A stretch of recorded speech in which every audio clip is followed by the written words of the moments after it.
మాజీ మంత్రి BRS MLA KTR పై మంత్రి పొన్నం ప్రభాకర్ మండిపడ్డారు. పాలించే సత్తా మీకు మాత్రమే ఉందని అనుకోవద్దని, మీకంటే పాలన తమకే బాగా తెలుసని అన్నారు. ప్రతిపక్షంలో ఉన్నప్పుడు బాధ్యతగా ఉండాలని మంత్రి పొన్నం ప్రభాకర్ సూచించారు. గణేష్ నిమజ్జనం వేళ రాజకీయాలు వద్దని, శాంతి భద్రతలకు విఘాతం కలిగిస్తే కఠిన చర్యలు ఉంటాయని అంటున్నారు పొన్నం ప్రభాకర్.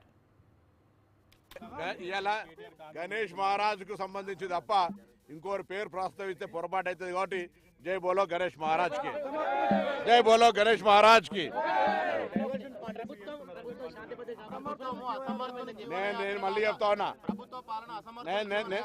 నేను మళ్ళీ చెప్తా ఉన్నా, 10 సంవత్సరాల అధికారంలో ఉన్నోళ్ళు 10 నెలల్లోనే అసహనానికి గురై శాంతి భద్రతలకు భంగం కలిగిందని ప్రజల్లో విశ్వాసం సన్నగిల్లే విధంగా మాట్లాడితే పొరపాటు అవుతుంది.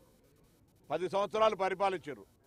ప్రతిపక్షంలో ఉన్నవాడు అధికారంలో ఉన్నవాడి కంటే ఎక్కువగా శాంతి భద్రతలు కాపాడడానికి సహకరించాల్సిన అవసరం ఉంటుంది.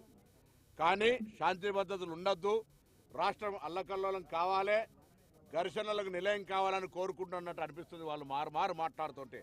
ఇదే అంశం మీద శాసనసభలో చర్చ జరిగింది. ఆ రోజు నేను కూడా మాట్లాడినా. హైదరాబాద్ బ్రాండ్ ఇమేజ్కి దెబ్బ తగిలే విధంగా కొంత కుట్ర జరిగేటువంటి విధంగా వ్యాఖ్యలు కనిపిస్తూ ఉన్నాయి. ఫ్రెండ్లీ పోలీస్ అయినా శాంతి భద్రతలకు సంబంధించి ఉక్కు పాదం వేసి కఠినంగా వ్యవహరించాలనే ఆదేశాలు కూడా ఇచ్చాం. నిన్న కూడా 3 రోజుల కింద city police commissioner, Hyderabad collector అందరం కూడా హైదరాబాద్ కలెక్టరేట్లో సమావేశం పెట్టి చెప్పడం జరిగింది. ఈ 17, 18 తారీఖు దాకా ఎటువంటి రాజకీయ ప్రకటనలు, సమావేశాలు, ఎటువంటి కార్యక్రమాలు జరగకుండా నిమజ్జనంకు సంబంధించిన దాని మీద ప్రత్యేకమైనటువంటి చర్యలు తీసుకోమని కోరుతా ఉన్నాం.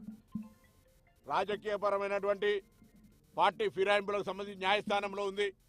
ఆ అంశానికి సంబంధించిన న్యాయస్థానము శాసనసభ వేదికగా జరిగే అంశం మీద మీరు ఒకవేళ నిజంగానే రాజకీయపరమైన విమర్శలు చేసుకొని కొట్లాడుకోదలుచుకుంటే వినాయక నిమజ్జనం తర్వాత చేసుకోండి, కొంతసేపు విరామమని కోరుతూ దయచేసి ఎవరు కూడా ఇంక్లూడింగ్ కేటీఆర్తో సహా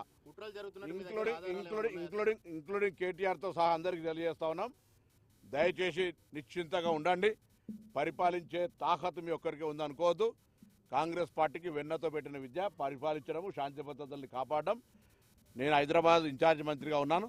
తప్పకుండా శాంతి భద్రతలకు సంబంధించి ఎవరు భంగం కలిగించినా, నా పార్టీ నీ పార్టీ లేదు, ఎవరు ఇచ్చినా బరాబర్ కఠినంగా వ్యవహరించమని ఆదేశాలు ఇచ్చినాం. చూస్తుంటే వాళ్ళ ప్రకటనలు చూస్తుంటే ఎవరికైనా అట్లా అనిపిస్తుంది. 10 ఏళ్ళు పరిపాలించినాడు, 10 ఏళ్ళు అదే అవన్నీ జరుగుతాయి. దాన్ని బయట చెప్తారా? ఇంటెలిజెన్స్ రిపోర్టర్ను చెప్తాను. ఎప్పుడు ఏ యాక్షన్ తీసుకుందాం. అరకప్పుడు గాంధీనగర్ ఇప్పుడు ఇలా గణేష్ నిమజ్జనం అంటుంటే కూడా మళ్ళీ అట్లనే రేపు లేదా టైం ఎడిపోతా నేను. జై బోలో గణేష్ మహారాజ్ కి, జై బోలో గణేష్ మహారాజ్ అందరూ సహకరి.